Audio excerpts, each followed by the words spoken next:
100% fee రాయితీతో AI నేర్చుకోవాలనుకుంటున్నారా? Attend quality third gen AI test 2025. Hello, నేను మీ విజయ్ కారణం.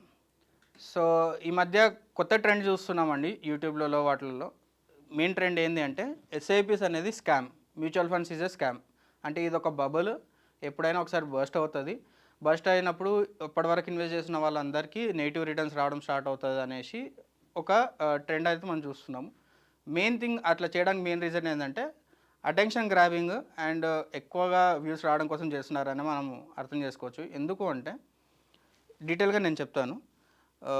సో ఫస్ట్ థింగ్, మనం మ్యూచువల్ ఫండ్స్ అనే స్కామ్ అనేది ఎక్కడ మనం ఎక్కువ వింటుంటామంటే అబోవ్ 45 కానీ అబోవ్ 50 ఇయర్స్లో మనం డెఫినెట్గా మనం ఈ వర్డ్ వింటుంటాం. ఎందుకు వింటుంటామంటే మ్యూచువల్ ఫండ్స్లో ఇన్వెస్ట్ చేసేదంతా స్టాక్ మార్కెట్ అంటే మొత్తం గ్యామ్లింగ్లో మనం ఇన్వెస్ట్ చేయడం ఎందుకు, అదేదో రియల్ ఎస్టేట్లో ఇన్వెస్ట్ చేసుకుంటే మనకు ఎక్కువ రిటర్న్స్ వస్తాయని చెప్పేసి వాళ్ళు అనుకుంటారు. అనుకోవడంలో తప్పులేదు, ఎందుకంటే వాళ్ళకున్న అవేర్నెస్ ప్రకారం వాళ్ళు అట్లా అంటున్నారు. కానీ మనం నెక్స్ట్ జనరేషన్ వాళ్ళు మనం తెలుసుకోవాల్సిన అవేర్నెస్ ఏంటి అంటే, ఫర్ సపోజ్ స్టాక్ మార్కెట్ అంటే ఏంది అనేది ఒకసారి చిన్న ఎగ్జాంపుల్తో చెప్తాను. సో అందరం పొద్దున్న లేస్తాం కదా, పొద్దున్న లేచినప్పుడు మనం కోల్గేట్ పేస్ట్ వాడామనుకుందాం. ఫర్ సపోజ్ కోల్గేట్ పేస్ట్ వాడేస్తే అది ఏ కంపెనీకి రిలేటెడ్? హిందుస్థాన్ యూనిలివర్ కంపెనీకి రిలేటెడ్. సో దాని షేర్ ప్రైస్ వచ్చేసి ఎంత? 2400 ఉంది. అట్ ద సేమ్ టైం మనం ఇల్లు కడతాం. ఇల్లు కట్టినప్పుడు మనకి సిమెంట్ అవసరం. సిమెంట్ ఏ సిమెంట్ అనుకుంటాం? ఫర్ ఎగ్జాంపుల్ చెప్తున్నాను, అల్ట్రాటెక్ సిమెంట్. దాని షేర్ ప్రైస్ వచ్చేసి 11,000 rupees. At the same time మనం ఇంట్లో రెడీ అయిపోయి ఆఫీస్కి వెళ్తాం. ఆఫీస్కి వెళ్ళాలి అంటే మనకు పెట్రోల్ కావాలి. పెట్రోల్ ఏ కంపెనీ నుంచి తీసుకుంటాం? ఇండియన్ ఆయిల్ పెట్రోల్ బంక్ వెళ్ళి తీసుకుంటే దాని share value 128 rupees. At the same time మనం బైక్ నడిపామనుకోండి, బైక్ది బజాజ్ బైక్ ఉంది, బజాజ్ షేర్ ప్రైస్ ఎంత? 7,800 రూపీస్. సో స్టాక్ మార్కెట్ అంటే ఎక్కడో ముంబైలో, ఢిల్లీలో ఉండేది కాదండి. మన డే టు డే లైఫ్లో డెఫినెట్గా స్టాక్ మార్కెట్ అనేది ఇన్వాల్వ్ అయి ఉంటుంది. అక్కడ ఏమవుతుంటుందంటే కంపెనీస్ లిస్ట్ చేసి వాళ్ళకి కావాల్సిన క్యాపిటల్ మనలాంటి రిటైల్ ఇన్వెస్టర్స్ దగ్గరికి వెళ్ళి అమౌంట్ తీసుకొని వాళ్ళ బిజినెస్లలో ఇన్వెస్ట్ చేస్తారు. వాళ్ళ బిజినెస్లో ఇన్వెస్ట్ చేసి వచ్చిన ప్రాఫిట్స్ని షేర్ రూపంలో, ప్రాఫిట్స్ రూపంలో మళ్ళీ మనకి ఇస్తారనమాట. సో అది స్టాక్ మార్కెట్. సో ఇక్కడ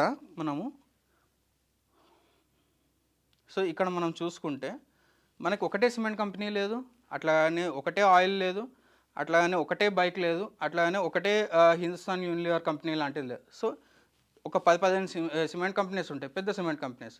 ఒక 10-15 మనకి ఆయిల్కి రిలేటెడ్ కంపెనీస్ ఉంటాయి. అట్ ద సేమ్ టైం బైక్కి రిలేటెడ్ కానీ హిందుస్థాన్ యూనిలివర్ లాంటి ఎఫ్ఎంసీజీ కంపెనీస్ కానీ, ఇలా రకరకాల కంపెనీస్ ఉంటాయి. ఏ కంపెనీలో మనకు ఆపర్చునిటీ ఉంది అది తెలుసుకోవడానికి మనకి మ్యూచువల్ ఫండ్ అనేది హెల్ప్ అవుతుంటుంది. సో ఇక్కడ మీరు చూసినట్లయితే 2 ఫిల్టర్స్ ఉంటాయి. ఒక కొత్త ఇన్వెస్టర్కి 2 రకాల ఫిల్టర్స్ ఉంటాయి. ఫస్ట్ ఫిల్టర్ వచ్చేసి మ్యూచువల్ ఫండ్స్. మ్యూచువల్ ఫండ్స్లో ఏమవుతుంది అంటే ఒక 10 కంపెనీస్ ఉన్నాయి. 10 కంపెనీస్లో దేనికి ఎక్కువ గ్రోత్ పొటెన్షియల్ ఉంది, లేకపోతే ఎగ్జిస్టింగ్ కంపెనీలో ఎక్కడ మనకి స్టేబుల్ ఇన్కమ్ వస్తుంది అక్కడ వాళ్ళు ఇన్వెస్ట్ చేస్తారు. At the same time oil, at the same time Bajaj like manufacturers కానీ, కార్ మ్యానుఫ్యాక్చరర్స్ కానీ, at the same time FMCGs. So ఇట్లాగా మనకి మొత్తం చూసుకుంటే 7,000+ లిస్టెడ్ కంపెనీస్ ఉన్నాయి ఇండియాలో, బీఎస్సీ ఎన్ఎస్సీ రెండింటి కలుపుకొని. 7,000 కంపెనీస్లో మనకు ఆపర్చునిటీస్ వెతకడం ఇబ్బంది కాబట్టి మ్యూచువల్ ఫండ్స్ ఆ పని మనకు చేసి పెడుతుంది. సో అట్లాగా మనం చూసుకుంటే 1,500 మ్యూచువల్ ఫండ్ స్కీమ్స్ ఉన్నాయి మనకి. సో దాంట్లో డెట్ ఫండ్స్ ఉన్నాయి, ఈక్విటీ ఫండ్స్ ఉన్నాయి, 2 ఫండ్స్ ఉన్నాయి. సో దాంట్లో ఏ ఫండ్ మీకు హెల్ప్ అవుతుంది, మీ గోల్ ప్లానింగ్కి కానీ, మీ రిటైర్మెంట్ ప్లానింగ్ కానీ ఏది హెల్ప్ అవుతుంది అనేది మీకు అడ్వైజర్ రూపంలో మీకు ఇంకొక ఫిల్టర్ అనేది యాడ్ అవుతుంది అన్నమాట. సో స్టాక్ మార్కెట్ అనేది ఒక పెద్ద ఓషన్ అయితే దాని నుంచి మీకు ఫిల్టరేషన్ ప్రాసెస్లో మ్యూచువల్ ఫండ్ కానీ అడ్వైజర్ కానీ మీకు హెల్ప్ అవుతారనమాట. సో చాలామందికి అంటే అవేర్నెస్ తక్కువ ఉన్న వాళ్ళకి కన్ఫ్యూజన్ ఏంటంటే SIP different, mutual funds different అనేసి చాలామంది అనుకుంటారు. మెయిన్ థింగ్ ఏంటి అంటే SIP is the mode of sending money into the mutual fund. అంటే మ్యూచువల్ ఫండ్లోకి అమౌంట్ మనము ఎట్లా పంపిస్తున్నామంటే అది ఎస్ఐపి రూపంలో పంపిస్తాం. ఎస్ఐపి అంటే systematic investment plan. Every month particular డేట్లో పర్టికులర్ అమౌంట్లో మన అకౌంట్లోకి వెళ్ళి అమౌంట్ విత్డ్రాల్ చేసుకొని మ్యూచువల్ ఫండ్ అకౌంట్లో క్రెడిట్ కామని మనమే పర్మిషన్ ఇస్తున్నాం. అది ఎస్ఐపి అన్నమాట. మ్యూచువల్ ఫండ్ అంటే ఈ అమౌంట్ ఎక్కడికి వెళ్తుందో అనేది అక్కడ మ్యూచువల్ ఫండ్. ఆ మ్యూచువల్ ఫండ్లో ఏం చేస్తారు అంటే అమౌంట్ అంతా మనలాంటి రిటైల్ ఇన్వెస్టర్స్ దగ్గరికి వెళ్ళి పూల్ చేసి వాళ్ళు ఇంతకుముందు చెప్పిన ఎగ్జాంపుల్లో లాగా సిమెంట్ కంపెనీస్లో కానీ లిస్టెడ్ కంపెనీస్లలో వాళ్ళు ఇన్వెస్ట్ చేస్తుంటారు. ఇన్వెస్ట్ చేసినప్పుడు వాళ్ళకి వచ్చిన రిటర్న్స్ని మళ్ళీ మనకి రిటర్న్ చేస్తుంటారు. అక్కడ మనకి పర్సంటేజ్ ఆఫ్ రిటర్న్స్ అనేది డిఫరెన్స్ వస్తూ ఉంటుంది. So at the same time SIP ఏమో పీరియాడికల్గా మనం మనీ ఇన్వెస్ట్ చేయడము, ఎస్టీపీ ఏమో మనము ఒక ఫండ్ నుంచి ఇంకో ఫండ్కి మనీ ట్రాన్స్ఫర్ చేయడం ఎస్టీపీ, సిస్టమేటిక్ ట్రాన్స్ఫర్ ప్లాన్ అంటాము. At the same time SWP, systematic withdrawal plan. అంటే మనకి మనీ మంత్లీ రిక్వైర్మెంట్ ఉంది అంటే ఎస్డబ్ల్యూపీ మోడ్లో మనకి ఎంత అమౌంట్ కావాలో అంత మనీ మనం మ్యూచువల్ ఫండ్స్ నుంచి విత్డ్రాల్ చేసుకోవడం అనమాట. ఇవి 3 డిఫరెంట్ టైప్స్ మ్యూచువల్ ఫండ్స్లో. Main thing SIPs scam, mutual fund scam అని చెప్పడానికి మెయిన్ రీజన్ ఏంటంటే మ్యూచువల్ ఫండ్స్లో ఎప్పుడు లాసే ఉంటుంది, ప్రాఫిట్స్ ఎప్పుడు ఉండవు అని. ఎప్పుడు లాస్ వస్తుంది అంటే మీరు అమ్మేసినప్పుడే, మార్కెట్ లో ఉన్నప్పుడు మీరు అమ్మేశారనుకోండి, అప్పుడే మీకు లాసెస్ కనిపిస్తాయి. ఎందుకు అట్లాగా అంటే, ఫర్ సపోజ్ మనకి గోల్డ్ తీసుకున్నాం, గోల్డ్ తీసుకున్న తర్వాత ఒక 5,000 ఒక 7,000 పడిపోయింది అనుకోండి, పడిపోయినాక మనం అమ్మేస్తామా? మనం అమ్మేయం కదా. Same at the same time land ఉంది, ల్యాండ్ ఒక 10 lakhsతో ఒక ఓపెన్ ప్లాట్ కానీ ఏదైనా ల్యాండ్ కొన్నాము, కొన్న తర్వాత దాని రేట్ కానీ దాని డిమాండ్ కానీ పడిపోయింది. 8 lakhs 7 lakhsకి ఎవరైనా వచ్చి అడిగారు అనుకోండి, మనం 7 lakhs అమ్మేస్తామా? అమ్మేయం కదా. సేమ్ మ్యూచువల్ ఫండ్లో కూడా అట్లాగే మనం ఇన్వెస్ట్ చేసిన తర్వాత ఒకవేళ దాని వాల్యూ పడిపోయిందంటే మనం అమ్మేయొద్దు. అది ప్యానిక్ సెల్లింగ్ అంటాం. అంటే ఎప్పుడైతే మనము వాల్యూ పడిపోయినప్పుడు మనం అమ్మేసామనుకోండి, మనకు డెఫినెట్గా నెగిటివ్లోకి వెళ్తుంది. మీరు అట్లా అంటే గోల్డ్లో కూడా నెగిటివ్ రిటర్న్స్ ఉంటాయి, ల్యాండ్లో నెగిటివ్ రిటర్న్స్ ఉంటాయి, అన్నిట్లో నెగిటివ్ రిటర్న్స్ ఉంటాయి. అది డిపెండ్స్ ఆన్ అస్. అంటే మనం దేనికోసం ఇన్వెస్ట్ చేస్తున్నాము, ఎందుకు విత్డ్రాల్ చేస్తున్నాం అనేది మన మీద డిపెండ్ అయి ఉంటుంది. మ్యూచువల్ ఫండ్లో ప్లస్ ఉంటుంది, నెగిటివ్ ఉంటుంది. నెగిటివ్ వచ్చిన మనం ఎట్లా బిహేవ్ చేస్తున్నాం దాన్ని బట్టి మనం నెగిటివ్ రిటర్న్స్ తీసుకుంటున్నామా లేకపోతే పాజిటివ్ రిటర్న్స్ తీసుకుంటాం అనేది డిపెండ్ అయి ఉంటుంది అనమాట. మెయిన్ టెక్నికల్ టాపిక్ ఇది. ఎస్ఐపిస్, ఎస్ఐపిస్, ఎస్టీపీస్ ఎందుకు పనిచేస్తాయి అనేది ఈ స్లైడ్లో క్లియర్గా చెప్తానండి. సో ఫర్ సపోజ్ ఒక పర్సన్ 1,000 రూపీస్తోని ఎస్ఐపి చేసుకుంటూ వెళ్ళాడు. ఇప్పుడు సపోజ్ మన రీసెంట్ ఎగ్జాంపులే తీసుకుందాం. అక్టోబర్, నవంబర్, డిసెంబర్, జనవరి 1,000 రూపీస్ ఎస్ఐపి చేసుకుంటూ వెళ్తున్నప్పుడు ఎన్ఐవి 50 రూపీస్ 50 యూనిట్స్ ఉందనుకుందాము. 50 ఉన్నప్పుడు, ఎన్ఐవి 50 ఉన్నప్పుడు మనకి యూనిట్స్ వచ్చేసి 20 యూనిట్స్ వస్తాయి.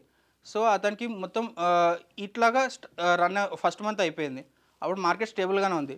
సో సెకండ్ మంత్కి వచ్చేసి మార్కెట్ కొంచెం తగ్గింది అనుకో, మార్కెట్ తగ్గితే ఎన్ఐవి ప్రైస్ కూడా తగ్గుతుంది కదా, అప్పుడు 50 నుంచి 40కి వచ్చేస్తుంది మార్కెట్. 40కి వచ్చేసినప్పుడు మనకి యూనిట్స్ పెరుగుతాయి. ఇక్కడ 20 యూనిట్స్ వచ్చింది, ఇక్కడ 25 యూనిట్స్ వస్తాయి. అట్ ద సేమ్ టైం మళ్ళీ నెక్స్ట్ మార్కెట్ ఎప్పుడైతే మళ్ళీ పికప్ అయింది అంటే 40 నుంచి మళ్ళీ 45కి వెళ్ళింది అనుకోండి, అప్పుడు మళ్ళీ మీకు యూనిట్స్ తగ్గిపోతాయి అనమాట. సో ఈ అప్ అండ్ డౌన్స్ అనేది క్లియర్గా ఉంటాయి. ఇంకా మీకు క్లియర్గా ఎగ్జాంపుల్ ఇక్కడ చూపిస్తున్నాను చూడండి. ఇప్పుడు మార్కెట్ ఎప్పుడైతే కంప్లీట్గా డ్రాప్ అయిపోయింది అంటే 50 ఎన్ఐవి 50 నుంచి ఎన్ఐవి 30కి పడ్డది అనుకోండి, పడ్డప్పుడు మీకు యూనిట్స్ వచ్చేసి 33 యూనిట్స్ వచ్చాయి. సో మీకు హయ్యెస్ట్ అక్యుములేషన్ యూనిట్స్ వచ్చేసి 33 యూనిట్స్ మార్కెట్ పడ్డప్పుడు వచ్చాయి. సో మార్కెట్ ఎప్పుడైతే పడ్డదో మీరు ఇన్వెస్ట్ చేసే సేమ్ ఇన్వెస్ట్మెంటే, సేమ్ 1,000 రూపీస్ మాత్రమే ఇన్వెస్ట్ చేస్తారు, కానీ మీకు వచ్చే యూనిట్స్ మాత్రం చాలా ఎక్కువ. మార్కెట్ స్టేబుల్గా ఉన్నప్పుడు 20 యూనిట్స్ వచ్చాయి, కానీ మార్కెట్ డ్రాప్ అయినప్పుడు మీకు 33 యూనిట్స్ వచ్చాయి. అదే సేమ్ టైం ఎప్పుడైతే మార్కెట్ మళ్ళీ పెరిగిందో అంటే 50 ఎన్ఐవి 50 ఉన్న దగ్గర 60 వెళ్ళిందో, అప్పుడు మీకు యూనిట్స్ వచ్చే 16 యూనిట్స్. అంటే మార్కెట్ పెరిగింది అనుకోండి మీకు లాభం కాదు, మార్కెట్ పడ్డప్పుడే మీకు లాభం. అట్ ద సేమ్ టైం మళ్ళీ మార్కెట్ మళ్ళీ స్లైడ్గా డ్రాప్ అయింది అనుకోండి, మళ్ళీ మీకు 18 యూనిట్స్ మాత్రమే వస్తాయి. సో దీన్ని ఏమంటాము అంటే టెక్నికల్ టర్మ్స్లో రూపీ కాస్ట్ యావరేజింగ్ అంటాం. రూపీ కాస్ట్ యావరేజింగ్లో మనకి ఏమవుతుందంటే ఇవన్నిటిని క్యాలిక్యులేట్ చేస్తారు. మీకు ఎన్ని యూనిట్స్ అక్యుములేట్ చేస్తారు ఈ కంప్లీట్ 6 months పీరియడ్లో, దాన్ని బట్టి మీకు రిటర్న్స్ అనేది క్యాలిక్యులేట్ అవుతాయి. నెక్స్ట్ స్లైడ్లో చూపిస్తాను. సో ఫర్ సపోజ్ మీరు 6 monthsలో 1,000 రూపీస్ ఇన్వెస్ట్ చేస్తారు. 4th monthలో మీకు 33 యూనిట్స్ వచ్చాయి, 5th monthలో 16 యూనిట్స్ వచ్చాయి, కానీ మీకు నెట్ మొత్తం యూనిట్స్ చూసుకుంటారు. ఎన్ని యూనిట్స్ మీరు అక్యుములేట్ చేస్తారు? 135 యూనిట్స్ అక్యుములేట్ చేస్తారు. సో ఫర్ సపోజ్ ఇక్కడ ఈ 33 యూనిట్సే మీకు రాలేదనుకోండి, ఇక్కడ 100 యూనిట్స్ మాత్రమే ఉంటాయి. 100 యూనిట్స్కే మీకు రిటర్న్స్ క్యాలిక్యులేట్ చేస్తారు. సో మార్కెట్ పడడం వల్ల మీకు ప్రాఫిట్ అనమాట ఇక్కడ. సో ఎన్ఏవి మనం 50, 40, 30 అట్లా చూసాం కదా. ఫర్ సపోజ్ 6 months తర్వాత ఎన్ఏవి 70 రూపీస్కి వెళ్ళింది. నేను చెప్పాను కదా, మార్కెట్ డ్రాప్ అయినప్పుడు మనం విత్డ్రాల్ చేయొద్దు అనేది ఇదే రీజన్ అనమాట. మార్కెట్ ఎక్కువ ఉన్నప్పుడు మనం విత్డ్రాల్ చేస్తాం అనుకోండి, ఫర్ సపోజ్ 50 ఉన్న ఎన్ఏవి 70కి వెళ్ళింది అనుకోండి, 70కి వెళ్ళినప్పుడు మనకి ఇన్ని యూనిట్స్ 135 యూనిట్స్కి 70 రూపీస్ పర్ యూనిట్ అనుకుంటే మనకి 9,478 రూపీస్ మనకి టోటల్ కార్పస్ అనమాట. అంటే మనం దానిలో ఇన్వెస్ట్ చేసిన 6,000, కానీ అడిషనల్గా వచ్చిన 3,478 రూపీస్ అనేది ప్రాఫిట్స్ అనమాట. ఈ ప్రాఫిట్స్ ఎప్పుడు తీసుకుంటాము, మనకి ఎన్ఏవి 70 రూపీస్కి వెళ్ళినప్పుడు మాత్రమే. సో అందుకే ఎగ్జిట్ అయ్యేటప్పుడు ఎన్ఏవి ది మ్యాక్స్ ఉన్నప్పుడు మాత్రమే ఎగ్జిట్ కావాలన్నమాట. లో ఉన్నప్పుడు ఎగ్జిట్ అయ్యామనుకోండి, ఇక్కడ మీరు 6000 ఇన్వెస్ట్మెంట్ చేసిన దగ్గర 5000 అని కనిపిస్తుంది. అందుకే మీరు ఎప్పుడైనా సరే ఎన్ఏవి ఎక్కువ ఉన్నప్పుడు విత్డ్రాల్ చేయాలన్నమాట. ఇంకో one of the major reason ఏంటి అంటే ఎందుకు అందరు లాసెస్లో బుక్ చేసుకుంటారు అంటే, లాస్ట్ 20 ఇయర్స్ ఫర్ సపోజ్ ఇదొక ఎగ్జాంపుల్, ఇది స్టాటిస్టిక్స్, ఇది మనకి నెట్లో కూడా దొరుకుతుంది మీకు. ఒక పర్సన్ ఒక 1 lakh రూపీస్ నిఫ్టీ 500లో లాస్ట్ 20 ఇయర్స్ నుంచి ఇన్వెస్ట్ చేశాడు అనుకుందాం. అండ్ అక్టోబర్ 2003 నుంచి అక్టోబర్ 2023 వరకు. సో అన్ని డేస్ అతను ఇన్వెస్ట్ చేస్తుంటే అతనికి CAGR compounding annual growth rate వచ్చేసి 15% ఉంటుంది. కానీ అతను ఒక 10 బెస్ట్ డేస్, అంటే మార్కెట్లో ది బెస్ట్ డేస్ ఉంటాయి, అంటే ఎక్కువ పర్ఫార్మెన్స్ ఇచ్చిన సింగిల్ డేస్ ఉంటాయి, అప్పుడు అతను ఇన్వెస్ట్ చేయలేదంటే అతని సిఏజిఆర్ వచ్చేసి 11% ఉంటుంది. At the same time 20 days వదిలిపెడితే 8%, 30 డేస్ వదిలిపెడితే 6%, 40 డేస్ వదిలిపెడితే 4%, అట్లా 60 బెస్ట్ డేస్ వదిలిపెడితే అతనికి నెట్ రిటర్న్స్ వచ్చేసి 0.9% మాత్రమే.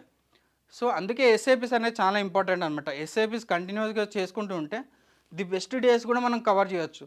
ఎవరికి తెలియదు ద బెస్ట్ డే ఏది ఉంటుంది, ద వర్స్ట్ డే ఏది ఉంటుంది అని ఎవరికి తెలియదు మార్కెట్లో.